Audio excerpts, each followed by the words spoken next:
The largest demonstrations in the history of Belarus have taken place on recent Sundays, and tomorrow will be no exception.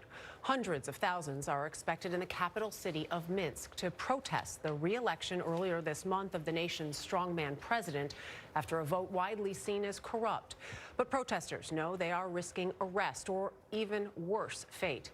Chris Livesay has the update. Well, good morning. Demonstrations in Belarus show no sign of slowing down, and that's despite a violent government crackdown. Several demonstrators have died, and the body of one of them was found right here in these woods. For more than a week, no one heard a word from Nikita Krivtsov. Then, the 28-year-old's body was found in this wooded area in Minsk, hanging from a tree. Officially, a suicide. Police say there was no foul play at work, but no one we've spoken to here believes that. I'm 100% certain police killed him, says his friend Alexander Novik. If they can do it to him, they can do it to anyone. In an unprecedented display of resistance, for more than 2 weeks, young and old have been demanding President Alexander Lukashenko step down after elections widely seen as rigged. The police response has been savage. At least 3 protesters died from their injuries.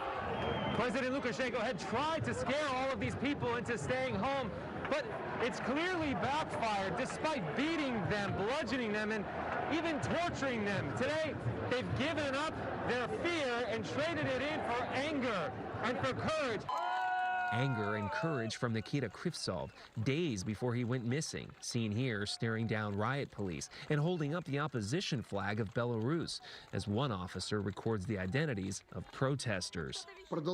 He's known as Europe's last dictator, an image he relishes. At one recent protest, as his helicopter circled above an estimated 250,000 demonstrators, he said they flee like rats, then descended wearing a bulletproof vest and brandishing an assault rifle as he applauded his security forces. They forced opposition leader Svetlana Tikhanovskaya into exile in neighboring Lithuania.